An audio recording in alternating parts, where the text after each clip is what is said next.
when people say, well, I use CBD for this and I use CBD for this, or Sure. I give it to my child for this. And I'm like, why would you take that risk when you look at how often it is tainted with something that will change the brain development of that child, of that person, and of you? I mean, that ability to repair a brain. Wow. When I look at patients who are coming in and they are chronic users, and, again, brain performance is what I'm after. And as I go through the list of substances, they'll fight really hard to hold on to that marijuana. It's a very tender moment to say, you're going to have a crappy life for a couple of months here, because of how long you've been on it, how difficult it is to restore some of these endogenous production lines of neurochemicals that are specifically blocked by THC, but then also in association, like their dopamine production gets worn out, their noradrenaline is depleted. So their overall brain health is riddled with these consequences of essentially chronic swelling, chronic brain injury from the use of that.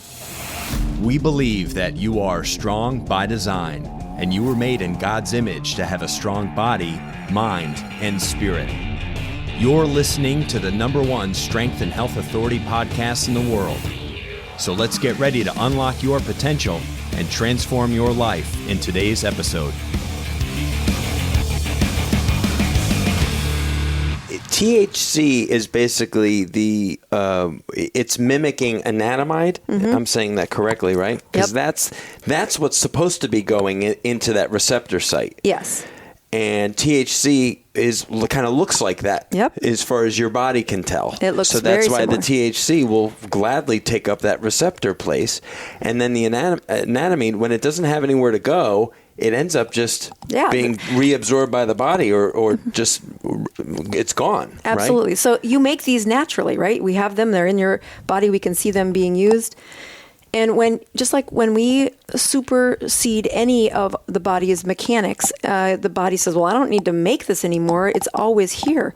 At first, you'll have more and more receptors, which is why as you first drink alcohol, it gives you a little bit of a buzz. The greater the response for the smaller quantity, right? Absolutely. And then as your body adapts, it then gets to kind of a flooded state where it doesn't, you've got a whole bunch of receptors listening for this, the presence of this messenger, and that doesn't signal the volume it did at the beginning because there's so many. And then your body actually stops making or makes very few of its own natural forms. So when patients stop marijuana or alcohol or cocaine or nicotine, all of these are very similar processes in any addictive process, but specifically with the marijuana, when they stop marijuana and they just say, gosh, doc, it's been 4 weeks and I still feel so terrible. And that's sad, but true that it takes the depletion is so profound when during that marijuana use, in part because of that fat solubility, the chronic inflammation in the areas of the brain that are very important for the development of teenagers. I mean, it is specific to the hippocampus, to the thalamus, and to your cerebral area or cerebellar area, which is a big part of balance. And there's several other ones, but those are the biggest ones where we say it is very potent receptors that the growth of that in a teenager gets blunted, doesn't get delivered, and now you have the consequences that they will have to try and shoot cleanup and catch up that development. But you only get that opportunity if they do not have swelling in the brain for 6 months. Wow. And so this begins the sequence to say, well, as I look at the different conversations I've had with parents who've said, I'm helping my son. He has anxiety. I give him marijuana and he did better on the test. I said, your study is 3 weeks long or 6 weeks long, whatever it is they've been doing this to their kid. Right. And I said, let's just go to the you can go to, several studies have come out saying, look at the brain development for people in those teenage years, in those adolescent years that chronically use them. Watch to see that they never reach their peak potential for the maturation of a human brain. They just tap out. And then at 26, it caps off. You can't fix it at 26. After that certain think of 26th birthday. It feels to me sometimes, too, that people will stop at nothing to find a stat or a study or something that backs up their belief system, regardless of how good or bad it is. Oh, absolutely. So they might be fairly naive to effects of things, or fairly well educated, at their own, amateur level of education compared to somebody like yourself. And they will stop at nothing to find the data that backs, I found this study that said this, and that's contrary to what you have come to understand. I'm sure you've come across some of these things. Now, is this good research? Is this credible research? Give me, what are the, other than the fact that I can understand somebody that's in their waning years dying of pancreatic cancer, and they're in awful pain. Perfect. If they want to smoke marijuana to overcome pain, it's a pain tolerance measure at this point, right? That all for it, right? Because you basically have something that has a life sentence. You're not going to survive. Right. So if you can overcome these last dreaded months on Earth with some pain tolerance, then have at it. But I'm finding it hard to believe, watching your stuff, listening to you, just finding out more about it, because I was really naive and I didn't know that much. I got to be honest. I haven't spent much time in my life researching the impact of marijuana on the body.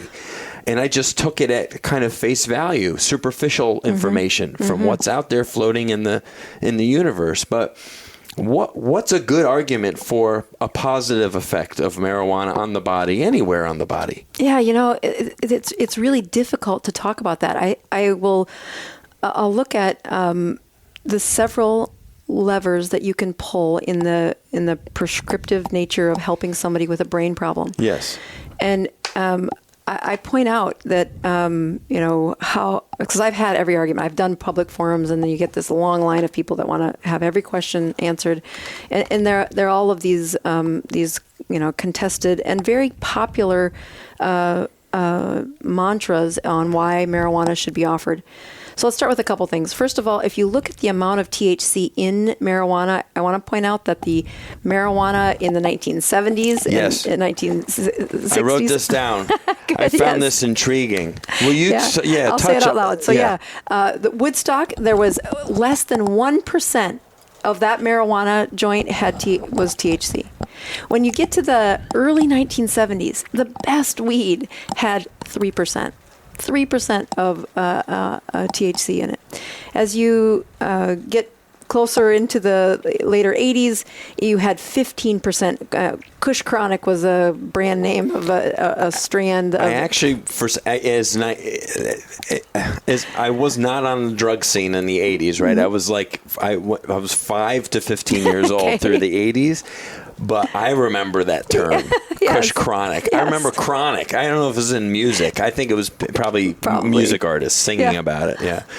Well, today's plants, you cannot even compete in the world of today's marijuana plants if you don't have in the high 30% THC in 30 times what it was back in Woodstock. Absolutely. And then it gets worse as you take them and move them into extracts, which become they're very strange looking. So without the education to, again, very young brains being exposed to this, it looks, one of them's called wax. And I just think, I clean out people's ears for a living. It looks exactly like wax. They do. I saw the images. Yeah, we'll make sure we get that in the video for sure. It does. It looks like nasty, what you do not want in your body. But you can, I really drive home when you look at it, you can see that it's fat-based. Yes. It is a fat-based molecule that you are going to put in that body.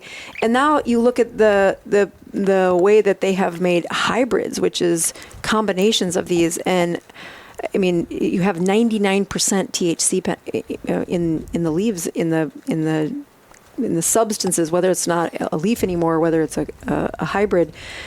and that's a powerful difference between what was 1% versus now almost 99% is THC. It's ridiculous. It's kind of, would it be a good analogy would be like 4% alcohol beer? Yes. Which is like what I drink. Guinness is like one of my favorite beers in the world. I love it. That's my favorite beer. It's not even close.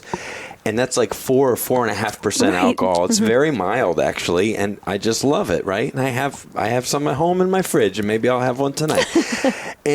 But then you have really heavy duty. What's the stuff that people make? Moonshine type stuff. And what's that? Yeah, 100%. That's alcohol. 100% alcohol. Yeah. That's like all the way as far as you can go. You can barely sniff that stuff without falling over. It gets in your brain with the inhalation of it. Yeah. Yeah. So would that be comparable? Yeah, that's exactly where the studies that you look at for when you have people quoting this, there isn't a study of more than, the highest one that you can find is 20% THC. Oh my gosh, right. Nobody's looked at things, most of them are 10% or less of the THC is what they're studying. And so you have these mild deliverances. It's why that presentation by the undercover cop, he wasn't a cop, but undercover military was so powerful to watch. Well, we don't do a study. Show me what's going on in their community, and then watching to see over the generations of the last 5 years, and the 5 years before that, and the 5 years before that, in towns across Colorado, how many of the brains were underdeveloped? How many of them had the anxieties? How much of that impact was learning disabilities, and the dramatic increase in those school populations when compared to the rest of the country.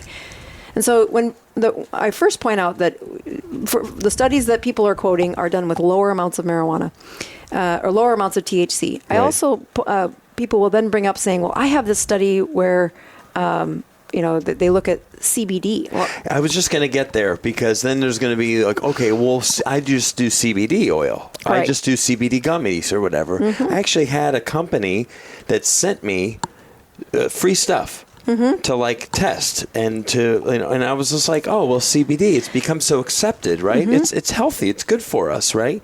But I don't want to interrupt you, but it's just it's become something in our business, in the health and fitness industry. CBD has paired very nicely and become a multi-million, maybe billion-dollar industry here in recent years, and very accepted in the world of health and fitness as something positive and good for you. Absolutely. So, and you look at the theory of that, the CBD should be the euphoric side of that molecule. It should not cause that psychoactive effect.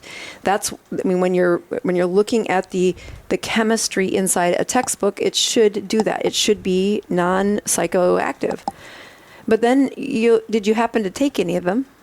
I did. And did you feel a lift of a settled mood or any? Do you know what I made the mistake of doing? Is the only time I took it was like within an hour of going to bed. Okay.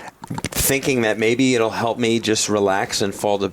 Of course, I've never had trouble sleeping. Like, I'm a good sleeper. I lay down and I'm asleep within minutes. Okay. So I don't know what effect it had on me. I wouldn't even know what feedback to provide to this company.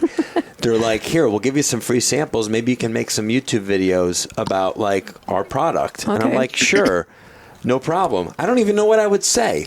I took your gummies and I fell asleep. I always fall asleep. So I don't know. What is happening chemically when you take these? Well, so I think that the advertisement and what the theory is that it will do it will bind to those receptors that are not that don't have a psychoactive component, that do not stimulate the psychoactive. But again, this undercover provider, the other part of his job was to go get samples of CBD and send them to the National Institute of Health, that specific lab where it's, nobody's, it's very secure. It's not a third-party validation, which happens to have ownership in whatever. It's a right. There's no associated conflict. Right. Exactly. And in the Midwest, this is where all our presentations were. This was something he would get a report 4 times a year. So you have 4 reports. Each time the report would come back with over 20 samples. and it was supposed to be CBD. So there should be no THC, no active drug in it. He had the data for the last 6 years, and of those 4 points of data for 6 years, there were 2 times where he found samples that did not have THC in it.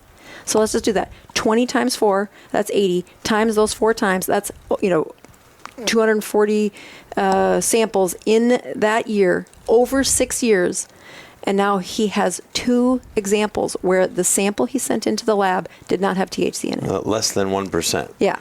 So the part that I when people talk about that, I just keep thinking, what do you want from what are you trying to get from CBD? What's your motivation? Right. Because I'm guessing there's about a million other ways we can help you with this that don't put you at risk for the toxicity, the infusion of a molecule that is known to be in the plant at the beginning, that they are doing whatever scientific process to get it removed. And of course, everybody's advertising says, we don't have THC. We don't have THC. Yes. But do a drug test on yourself. THC will stay in your fat cells for 30 days. It will, especially if you're taking this on a routine basis. Or even longer, right? As you said, up to 3 months. That's brain cells. So, that's for brain. Sure. Yeah. So the fat in your brain versus the fat in your body, a little different. Right. Well, and I actually think that the fat, there's similar residency times in both of those fat, but they don't turn the urine positive after about about 5 or 4 to 6 weeks, depending on how fat you are, actually. Wow. So the amount of fat in your body will change how much of the volume it holds, which will then say how much ended up in the urine. So skinny people can get away with drug tests a little bit better than obese people. Absolutely. Which is, I learned something new. Yeah. I mean, I've learned a lot new, actually, on this topic in recent days. But okay, very interesting, very interesting. I would still, don't bet your job on it. Right.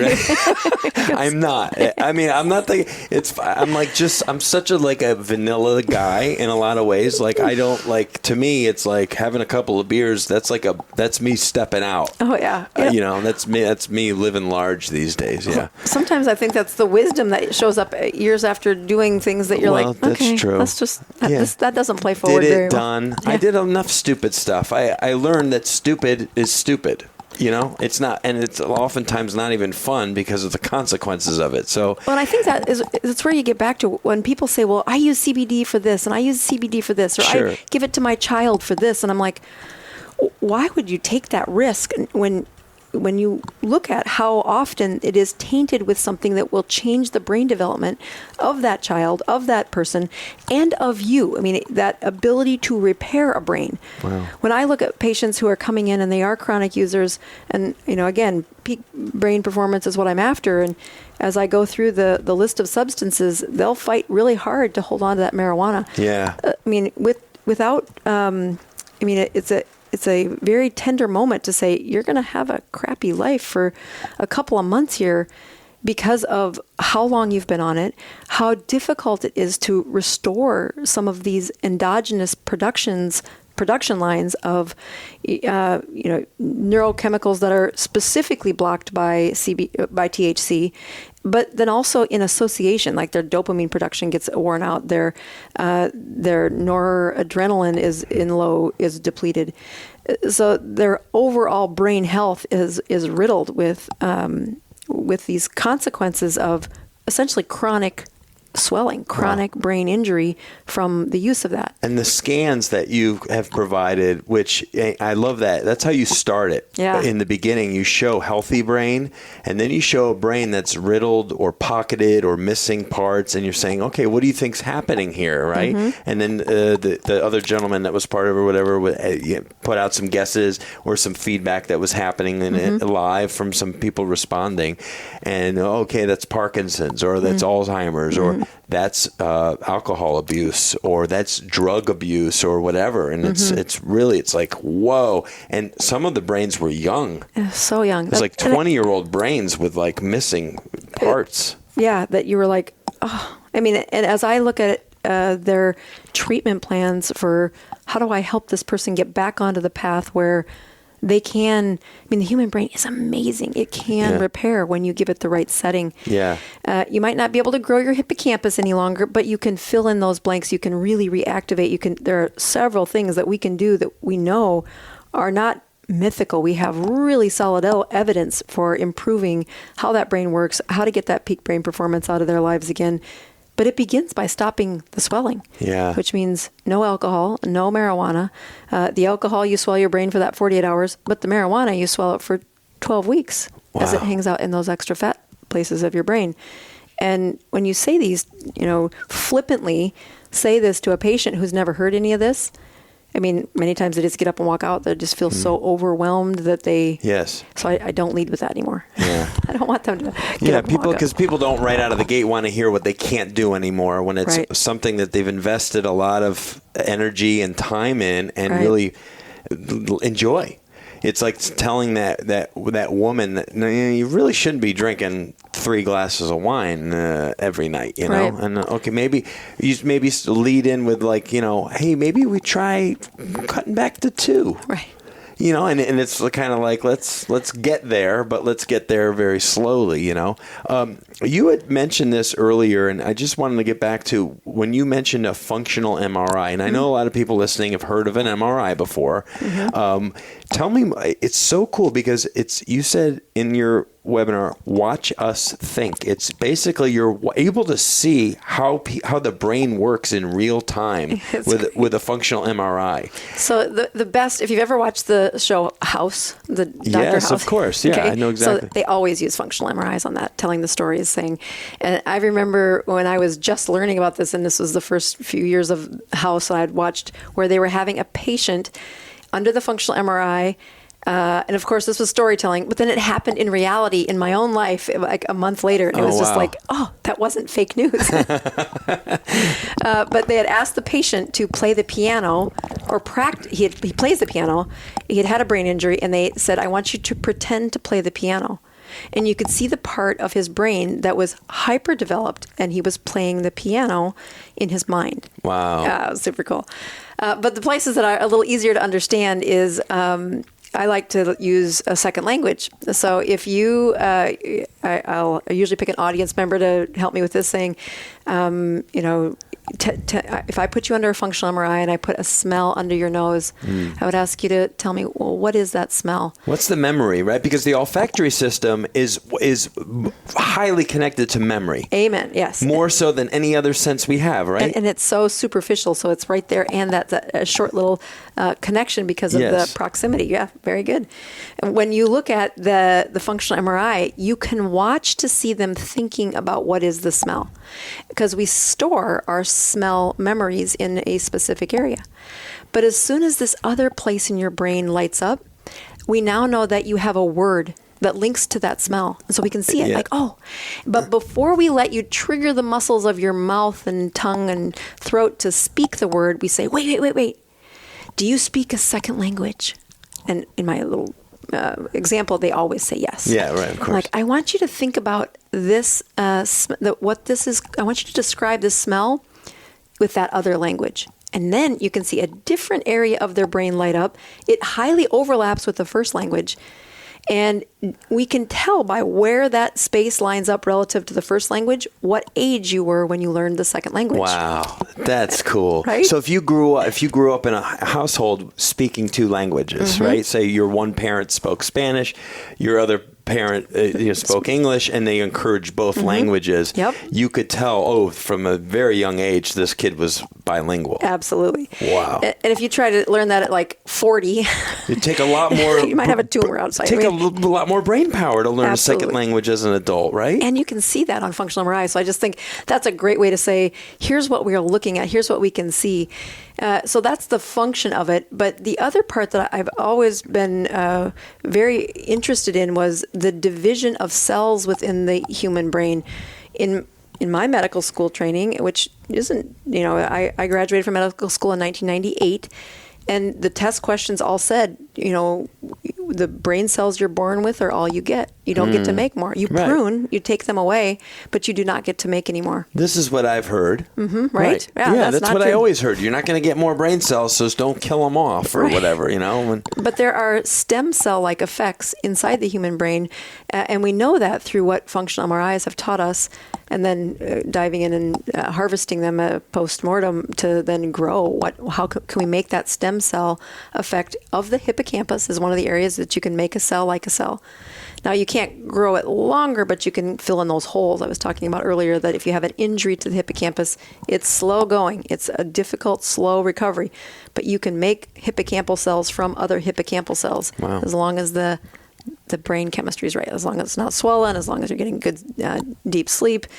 The other place that you can make that cell is your smell. The floor of the fourth ventricle is linked to your smell. So again, it can regenerate those cells. As long as you have one left, you have the potential to make more stem cells. Wow. Yeah. So I think those are great little, here's the advancement in medicine. That's just one place in medicine where it really has advanced. But functional MRIs have taken us from, really thinking of the brain as this very stagnant, this is all this part of the brain does, to really blowing our minds about how interconnected the human brain is and how much our decisions are linked to emotion and human relations and impacted by our own experiences, and that maps into a certain sense of your brain. And how does THC now play into what we were just talking about in terms of that signaling, and how all of that would the process of that happening? Because THC can create a little bit of a barrier there in that scenario that you were painting there, with thinking of a memory associated with a smell. Okay, now think about that in a second language and all of this thing, right? And then where these thoughts are going, and they come up, they start bumping into a barrier here, right? The Absolutely. THC wall, so to speak. So you can see that the places where that THC deposits in those extra fatty layers, it lines up in several of the places of the hippocampus and then that deeper part of the brain. But this is also the highway where the messages from thinking about something and speaking something show up. Now, there are other places, but this is a perfect way to teach that. So in my workshop, I'll put on Cheech and Chong. Yeah, sure. And you can hear that their cadence is slower and their tone is monotone. Wow, Okay. It's true. It's real. And, we all laugh because they look rather intelligent. They look like they've Amen. Yes. Right? Yeah. And you're like, oh my goodness, there's something wrong with their brain. I mean, what makes it funny is it's this incongruence of what you see and then what you're hearing. And then it makes you laugh because that doesn't match. Something doesn't match. And when you're watching under a functional MRI, when they go to describe when they go to use a word, you'll see the message hit an area where there's a large deposit, a large amount of that THC blocking the route. And your brain is pretty smart. It's going to keep trying to go around it, but it takes time. And so, one of the places where you can pretty universally see the impact of marijuana is that the cadence of their speech will have an elongation between each beat, and that you can hear the deflections that I put in my speech. If a marijuana user thinks about it, they can do that. But their default, that what they do without thinking, it doesn't have. If they try really hard, they might do well for a little while. Right, they can concentrate and perform, but that is not what happens in their default speaking. Their default speaking becomes a slowed cadence and a muted range of deflection, and so that's where they get the monotone and they get the slower amounts. And to watch that on a functional MRI, it was one of those moments where I'm like, oh, I get it. Right. Like, that's this chronic deposition of a substance that doesn't belong there. I mean, opiates don't do that. Alcohol doesn't do that. Cocaine doesn't do that. They're not fat soluble. The fat solubility of this not only puts it in the way of these functions, but then it transfers that pathology of swelling that area of the deepest part of the brain, which then becomes so difficult to get it to repair again, especially when they've been doing it for years. Wow. Yeah. So there's probably not much out there for someone, say an abuser or somebody with high levels of THC over prolonged periods of time who then stopped. Right.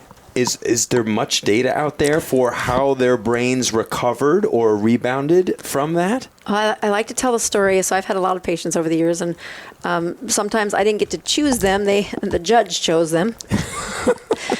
But when you have one of the highest, very prominent member of the community in the marijuana world in my town of South Dakota, ends up in my clinic because he's in his early 40s and he has lost continence of his bowels and bladder, and he cannot be contained, but he's not violent. He's just lost his intelligence.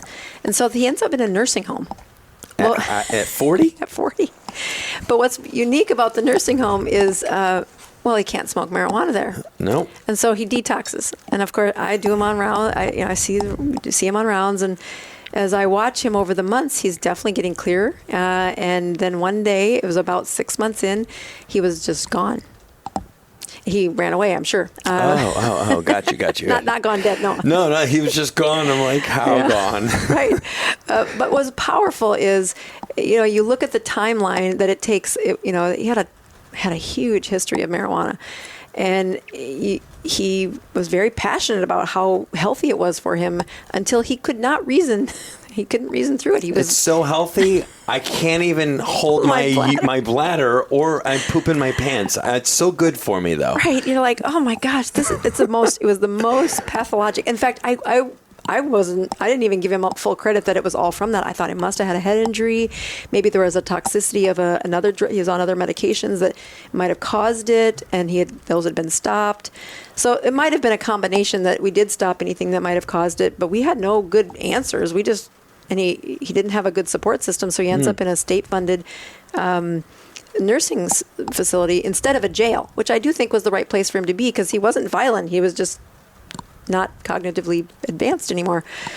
So his return to society, though, I think he went back to doing what he knew how to make money at. He did what he wanted to do, regardless of... Listen, cigarette smokers, there can't be one cigarette smoker out there who will make an argument that it's good for them. Right. They just do it because they enjoy it, and they know at some level it's killing them, and it's not good for them, and it's destroying their lungs, and it's destroying their cardiovascular system. It's not good for anything in the body. Nothing. It does zero good for you. Yet millions of people will continue to smoke, and they will make an argument for at least why they are allowed to or should be allowed to or whatever, but at least they're doing better in public areas of banning it, right? Which I'm a huge advocate of. You shouldn't be able to just walk outside a public place and just light up and smoke and blow it right in people's faces at the grocery store. I got my kids with me, and by the way, they don't want to breathe that crap either. You know what I mean? So listen, I'm a health and fitness guy. I'm not a stage-ready bodybuilder by any means, right? And I never have claimed to be. But I'm generally pretty healthy. I still have some vices. Yes. I drink energy drinks. Yes. And I know they're not good for me. And I will never make an argument to anyone that they are. Okay. So let's back up a second. I'm going to quiz you on a couple things. Yes. True or false? The nicotine causes heart disease. No. False. Correct. That's the correct answer. Nicotine does not cause the heart disease. What causes the heart disease? The tar from the tobacco. True or false? Nicotine causes cancer. False. Correct. True or false? Nicotine causes the lung disease. False. True or false? Nicotine improves brain performance.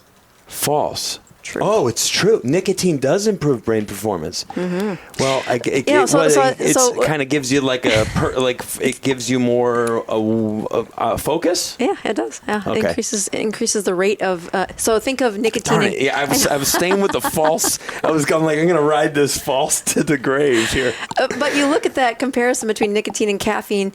Nicotine and caffeine are both stimulants. Yes. They both cross the blood-brain barrier.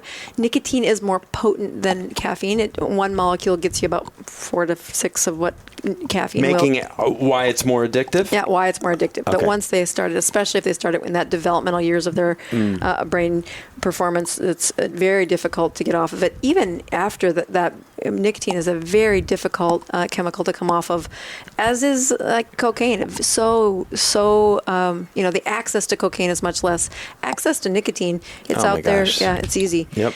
So I say that to say, when you say that energy drinks are bad for you, what's in your energy drink that you're worried is bad for you? Words I can't pronounce. Okay. Okay, the unknown, that might be fair. Right? It's like I don't have a can in here, but okay. if you look at the back of a Bang, right, or a Monster Energy or any of these, right, and I will drink, those are the two I typically will drink if they're in our fridge, right? Sugar-free or not? The zero, at least. Okay. I have the zero because I don't want any of the carbs. Right. There you go. That's where it's That's going. right. I don't want the carbs. Watching my, but I'm like, listen, this is why I drink it. I like the way they taste. Sure. Mostly I prefer Monster. They do give me a bit of a perk. It's 100 milligrams of caffeine in a Monster, right? So that's about the equivalent of about a nice cup of coffee. Right. And I will have generally like one in the middle of the day. Okay. So I'm going to give you a little less anxiety or a little relief to know that when you look at studies of how well an energy drink is impacting a person, if they are, especially if they are removing the sugar, the impact isn't as awful as what, it's not that bad. In fact, when you are looking at the delivery of sugar to no sugar, the sugar substitute, they're not my favorite things. It really ruins people's guts. I can trash on them if I needed to. Sure. But the truth is, it's a harm reduction.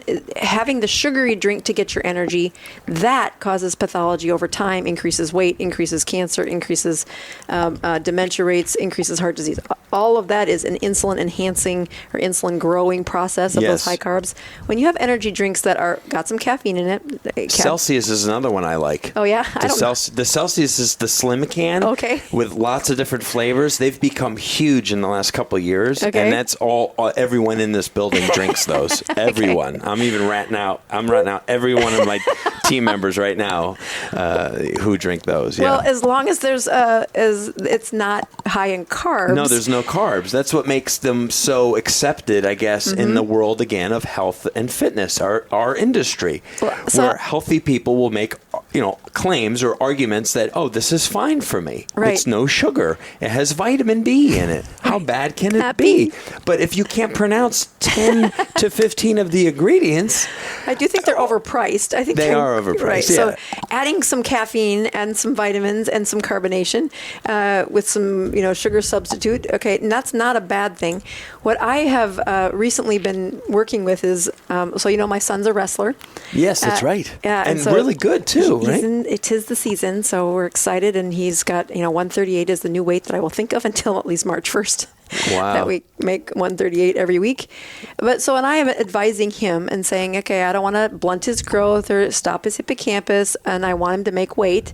But I know that if you deny their calories enough or the fuel for their body enough, you'll find that they don't grow as tight of a long thick hippocampus. Okay, so I'm looking at brain development. You want a long, thick hippocampus for your son. I mean, you know what? Every mom should want that for their child. Okay. Perfect. President, no, I'm looking at his hippocampus. And as he seeks advice from something that really is my expertise, and you say, okay, kid, here's what we can do to help you fuel your brain during the day, especially on a Friday. If we have to make weight by the next day, we need to drop 3 pounds. I don't want him spitting. I don't want him doing the heat suits and losing although people in the past have done that. Yes. Decreasing the calories that get stored while giving him the brain power to work in a classroom. So what would I advise him to take? I would say, caffeine, not a bad thing. I wouldn't tell him to have nicotine. Now, I have adults in the developed brain that say nicotine is not the worst enemy in the world. Just don't inhale it. There are a bunch of ways you can get the chew it, stick it on your lozenge. There's plenty of ways that you can use that nicotine to enhance your brain function. It's incredibly addictive, so I do warn against that. So the caffeine he could have, The sugar substitute would give him a little bit of sweetness. That would probably not be bad. But I would tell him to drink liquid ketones. So a ketone is a fuel. And again, your brain can use a fuel, that fuel. When you have a ketone in circulation, there are two options. Let's back up. When you have glucose, sugar in there, you can store it as fat. You can store it as glycogen, stored glucose. You can burn it. And if you get a whole bunch of glucose, you can turn them into fat. Okay, a ketone is not like that. You put a ketone in circulation, you either can burn it in the mitochondria, whether that's the mitochondria in your brain or your heart or whatever, or you pee it out. So it would not add to additional weight in this wrestler. Right. It's not a stored source of energy. Exactly. So you look at some of the enhancements that we have made to say, when I look at why I got on, this bandwagon of anti-THC. And again, it's really, I made sure all my sons, my kids, my schools that I was influencing had this information, and then have done my best to continue to educate without poking the hornet's nest, because it is that there's a lot of vitreous response to this. There is. But I think it's also helpful for people to hear that, as much as we can shame nicotine, there's actually pretty good evidence that it does increase your brain function. You should not use the carrying capacity of a tobacco. That's got all of the baggage with it. There are awesome advances that are coming in our world. One of those being, just swallow some ketones. It does really help you to deliver the energy. It lasts better than just the caffeine. The caffeine will change your sleep cycle over time. Mm-hmm. And that same problem where you have with THC, where at first a little bit worked and then you needed more, and then you do tap out with caffeine, giving yourself a caffeine break for 2-3 days without any. It hurts, but you can really reset the caffeine system. No, I've definitely had like caffeine withdrawals and things before. I'm a coffee guy too in the morning, me too. So it's a very real thing. The thing about caffeine, I know we're kind of like venturing into other addiction territory. in general, right? But it's all along the same line. And interesting is caffeine is more of a blocker than it is, isn't it? Yeah. Isn't that what it's doing? It's actually blocking other things from being released, and that's where we get a higher reuptake and inhibition in the whole sense of there's plenty of things in the body that do that too. So the stimulus part of it is when I'm teaching patients about it, I put it in the category of stimulus. The cellular function for how it works usually they get glassy-eyed. They do, right? It's kind of like it gets too sciencey, right? Right, Yeah. but that's why you can say it doesn't take long to reset with caffeine. It's okay to just give yourself a few days, take a caffeine holiday. And where I was going with this is to say, when I get patients in that are trying to come off of marijuana, it's hard. It is a difficult journey. Their brain health is really compromised. I mean, those scans give you a little bit of an insight, but especially I wish I could, quickly recite the amount of data that's come out on mothers who use THC while pregnant. So while pregnant, which is, or it's nursing. one thing if you're doing it prior to, and then you give it up, right? Once you know you're pregnant, it's like, okay, I'm stopping, which it's still in your system for a little while. 3 months. I'm telling you. Okay, so that still has a negative consequences there. Yeah. So, and it does cross the placenta. It does affect that baby. We know that in utero exposure to marijuana increases their depression rate at 10, decreases the full volume of the brain that develops. This is also impacted if the mom is using it while nursing because it's passed through the breast milk. Absolutely, yep. And so these are some of the places where you say, well, if life was perfect, I would say I want you to prepare for coming off of marijuana. We're going to start January 1st. In the meantime, I need you to cut down. And I would be doing other things like improving their sleep, introducing them to ketones as another way. That anti-inflammatory fuel in their brain really does help me improve that cellular brain repair faster if I can keep them in a state of ketosis. Even if they can't stay on the diet, I need them in ketosis. But there are times where the mom's baby is growing and I need you to stop right now. So rip that Band-Aid off in a hurry. The consequences are still very, they're significant on those children that are, and Colorado's data is where we learned that from. Wow. Again, it's not the study. It is a a live experiment on the state of Colorado because of what they did. And from I will link. Maybe you can email me some of these studies, because I will link those in the show notes for anyone that's interested, because this is fascinating information and controversial and all these things that we've been saying. I will link to some of these in the show notes so that people can get their eyes on this themselves and do some more learning. The other thing that kind of has been in the background of my mind the whole time is people's argument with marijuana oftentimes is that it's natural. It's just natural. It's a plant. We're supposed to be able to do this. Why is a natural thing that grows in the woods a bad thing for me to burn and smoke and ingest? Isn't it fine for my lungs to be breathing that in versus all the chemicals that are in a cigarette? Yeah, I like to point out that arsenic is natural, cocaine is natural, tobacco is natural, opium plant is natural, mushrooms are natural, all of this stuff, right? Psychedelics and all that. Right. I'm going to have another conversation in the near future with a guy talking about psychedelics and stuff. Well, the part that I hear the argument a lot is, well, I get it from my doctor, so it must be okay. Right. First of all, I would like you to poll how many doctors are able to practice medicine while under the influence of marijuana. Go across your country and see, well, is that allowed? The next part that I would have you look at is passing the baton to the physician team has not worked out well in the past. When we said, well, let's take alcohol, put that in a pill, and give it to doctors to prescribe. That's called benzodiazepines. Oh, wow. We've known since before I went into high school that the longer somebody is on benzodiazepines, the higher the risk of dementia, the decreased ability to repair their brain. The depression and dementia rates are they match exactly what happens with a chronic alcoholic and people who are on chronic benzodiazepines. This is Xanax, Ativan, Klonopin, Valium, Librium. Those are benzodiazepines. That's booze in a pill that binds into that spot of the brain, right where alcohol does. Wow.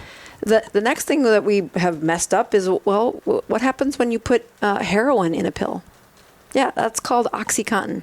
Wow. And again, physicians have done That's gotten a lot of press in the last decade, OxyContin. Yeah, so our ability to regulate these really, not even controversial, just these really important drugs, which do have a powerful responsibility on how they are used in our community. But then the social network of, whether the opiate crisis was blamed on, the money making or the pharmacy or whichever person you want to blame for how bad it got. Well, physicians were a part of that. We were the ones writing the prescriptions. And to think that we are now going to have this banner of THC and do a great job with it, we have a terrible track record for regulating when a drug should be used, when it shouldn't. I really do point to the pillars in the research industry and say, when you look at the people who study it the most, how often do they use it? Wow. And I think that's a personal place where I'm. You hear the media. Before I had the blessing of being second in line to this guy showing me all this data and really helping me, kind of like you, I don't want to spend time learning about marijuana. I don't do it. I don't have, I tell patients to get off of it. Why would I want to know all this? And his infusion of information really inspired me to really learn more about it and make sure I had my facts straight. But once you kind of sit there saying, how do I juggle what's the right decision for me, for my kids? I would look at the people who I respect the most. Yes. And some of the best researchers out of Johns Hopkins, and they study brains and how brains work and how they repair and seizures. And I was watching one of their lectures, and there's very few people that would inspire me so much to just say, I would just listen to every word you say. Wow. And somebody in the crowd says, well, what do you tell the patients when they come in and they say, I want my kid to be on marijuana because it's supposed to help with their seizures? And his response was, I would tell them to go try that. And when you're done with that and you've riddled your son's brain further with holes, then bring him back to me and I will try again to show you how to heal them. And I just think it's, that really captured it as I, much like you, struggled with oh my gosh, all of this advertising, all of this, influence for the next generation of how it can't be that bad. And then as you get into the data, you're like, gosh, I feel like the only one that's talking about it.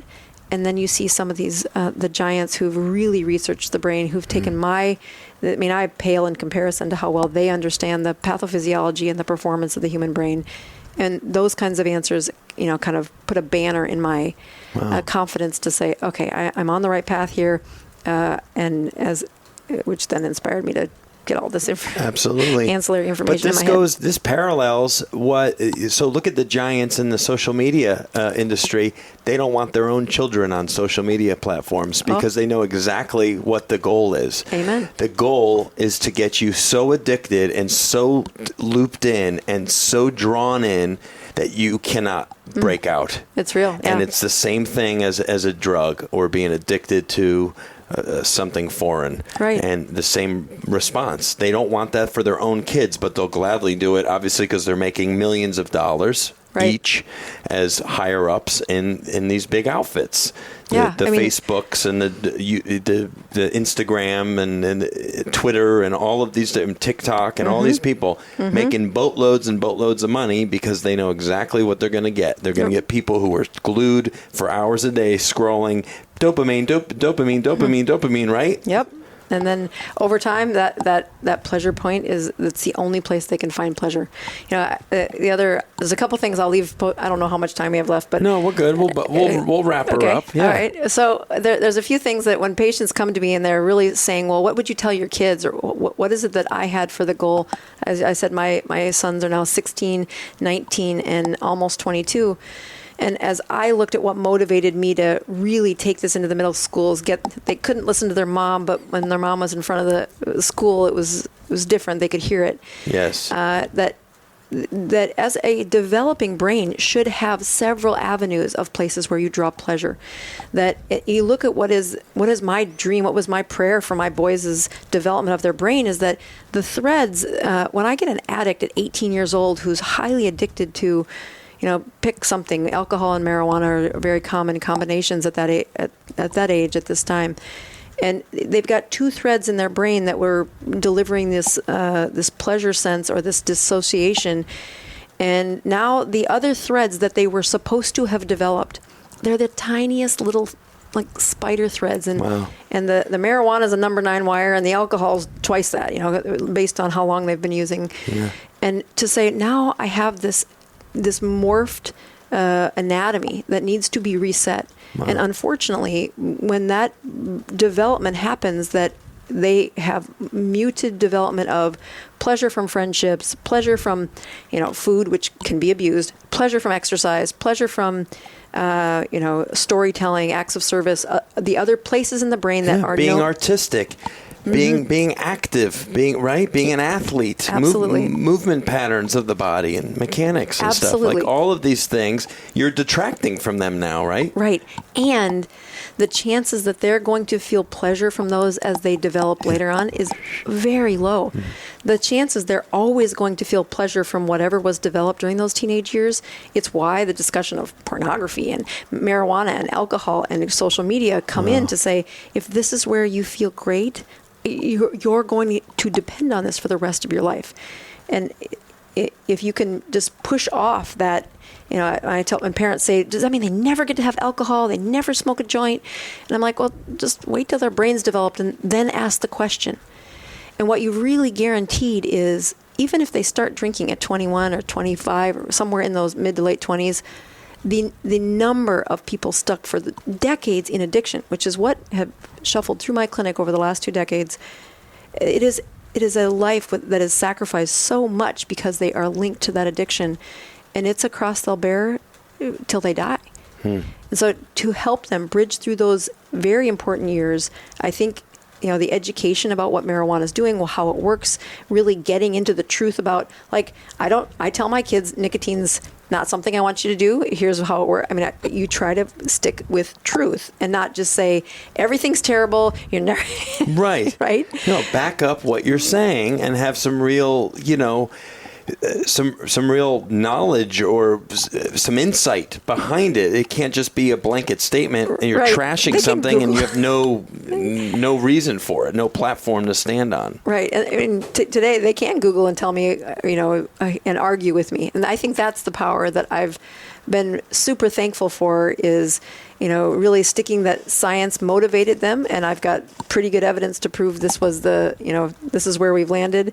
And some of my most proud moments as a mom were times where they would ask me about the slide that I had used to teach them, where, this teacher had been my patient, and the picture of his brain was riddled. He was an esteemed member of society. He was teaching the kids, and I bet him that his brain wasn't normal. And it was just one of those very powerful stories for kids to hold on to, saying, oh my gosh, somebody I look up to is doing something like that. Mm-hmm. And then they end up in a conversation between somebody's offering them a joint. I know that's what's happening. I can tell you by the hour and the age of their, development, this is what happened. And then they ask me, Mom, can you text me that picture?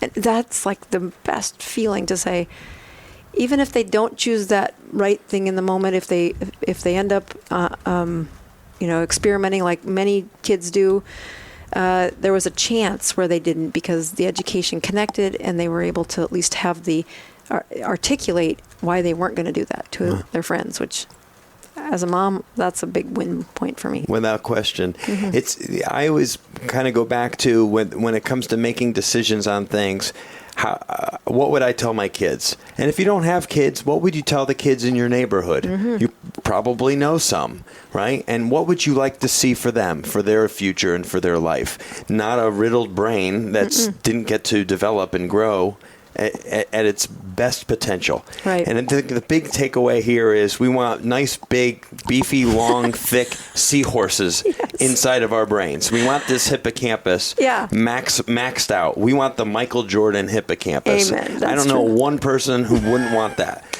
right? Because he's awesome, because he achieved greatness in multiple areas of life, right? Mm-hmm. So he's somebody that has been idolized, obviously, and looked up to. And not that we should, idolize but there's people you need heroes. But there's certain areas of his life where he's been the best and at the top level of achievement. Mm-hmm. And there's a reason behind that, right? And so I find it all so interesting. Thank you so much for just coming and hanging with your Alfie hat and necklace. 'Tis the season. Yeah, 'tis the season. And this is so much fun. This is definitely a two-parter, okay, by a lot. And but I knew we had a lot to tackle, but it was fun. We went in different directions, and I just find it so valuable and so interesting. And I love your passion and your ability to take very complicated stuff and just make it very understandable. Well, my hope is that the education, again, that was a rabbit hole of about 6 months. It took me to put all those slides together and really organize that. And so hopefully you share it with, I'd ask parents to watch it so you have the language to talk to your kids about it, because I do think the education of marijuana in the social space is not as clear, and it's really muffled. So parents, educate yourself, even if you're users or have been. Joe Rogan doesn't let his kids smoke marijuana either. He knows. Very interesting, right? And so the data is not without being very easy to find. Yeah. But some of the stories and the examples in that slide deck, it's an hour and a half long, but it will help you understand to a level that you can then transmit that to your kids, hopefully, when they ask the questions. So phenomenal. Thank you so much. Where can they find you on? You have some platform. Your YouTube channel's huge. It has like 300,000 subs. Yeah, thanks. That's great. So they just look up your name, right? Yep, Dr. Boz. You'll find me on YouTube's probably the most the heaviest place that I put my energy into, and we have some Facebook stuff too. But bozmd.com is the place where you'll find our announcements, and there's if you want to follow along, I do a live show every Tuesday night, kind of looking at my journey of where am I at with a ketogenic diet? Where am I at with what I'm educating on brain repair, and how do I get the best health out of patients? And then I usually do some public speaking throughout conferences. Yes, throughout the year, that's how I came to know of you. Yeah, and which has been great. And obviously the Higgins family and Hope Children's Home is a huge part of our lives here at Critical. But yeah, we're actually next week. So after this episode actually goes live. Wait, what? No, this episode goes live just like a week. So in 2 weeks, we are going there we go there every year with a huge truck filled with toys and special needs. And then the people our staff who have not toured their 55-acre place go and tour. Yeah, anyone listening who've heard us talk about Hope Children's Home before, if you go back a year actually to a December 2021 episode, Mike and I sat down with Dr. Mike and we talked with him about what he's doing and what Matt, obviously his son, is doing, and it's just wonderful, and you've become really close with them. Yeah, you want to hear the best gift they gave me? That I had a prayer that I prayed probably about a decade ago when I stopped going to Haiti with my boys. My youngest son has been many times but had no memories. So when I heard they had a sister home in Honduras, yes, I kept praying to say I was looking for a place to go serve with my son so he would have memories before he leaves high school about how do you serve in a third world country in a place where you can't come to my clinic and help me serve. That doesn't work. That's against the rules. But in a mission trip, you can help me. I can put you in charge of things. And he speaks Spanish. He was in a Spanish immersion school for the first 8 years of his education. Wow. So he was my voice while we served a medical mission in Honduras while staying at their sister location. So wow. Truly one of the best gifts since moving to Florida was the ability to honor that and have that moment. And I keep telling my husband, let's vacation back to Honduras. Wow. How cool is that? Yeah. You and he will never, ever for the rest of your life forget how special that time was and the people that you helped. It's true. Yeah. What a cool bonding moment for a mom and son, right? Right, yeah. That's special. Well, thank you again. So great. Hope you listeners enjoyed this. So many takeaways, and go back and listen to it. Share it with some friends and family members. There's so much in this conversation. I'm sure you'll maybe bug some people, annoy people, piss people off. This could go a lot of different directions, but it's definitely worth sharing. And we just thank you so much for following the Strong by Design podcast, and we hope to see you back next week. As always, every single week we release a podcast, and the show just continues to get better and better. Hey, the New Year is almost here. Christmas is almost here. Enjoy it with friends and family, and we'll be back soon enough. God bless. Thank you so much for listening to the Strong by Design podcast. If you found value in today's episode, please subscribe so that more people can find out about our show. Plus, you don't want to miss any future episodes with the amazing guests and topics we have lined up for you.